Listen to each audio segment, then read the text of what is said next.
നമസ്തേ.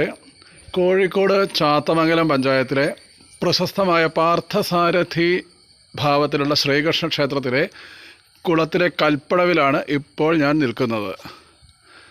കോഴിക്കോട് ചാത്തമംഗലത്താണ് ഈ പാർത്ഥസാരഥി ക്ഷേത്രവും പ്രസിദ്ധമായ REC എന്ന പേരിൽ പഴയകാലത്ത് അറിയപ്പെട്ടിരുന്ന NITയും. RECയുടെ പ്രശസ്തി എന്ന് പറയുന്നത് അടിയന്തരാവസ്ഥ കാലത്തെ രാജൻ സംഭവമാണ് RECയെ പ്രശസ്തമാക്കിയത്.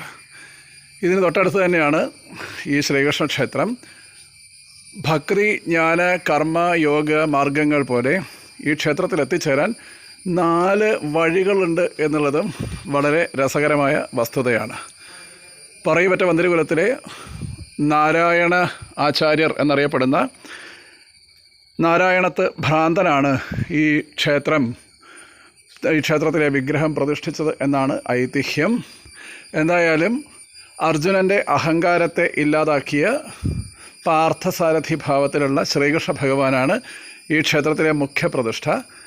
മരിച്ചുപോയ ബ്രാഹ്മണൻ്റെ കുട്ടികളെ കൊണ്ടുവരാൻ വേണ്ടി വൈകുണ്ഠത്തിലേക്ക് പുറപ്പെട്ട അർജുനനും ശ്രീകൃഷ്ണ ഭഗവാനും, ആ ശ്രീകൃഷ്ണ ഭഗവാന്റെ ബാലഭാവമാണ് ഈ ക്ഷേത്രത്തിലെ വിഗ്രഹത്തിൽ പ്രകാശിച്ചു നിൽക്കുന്നത്.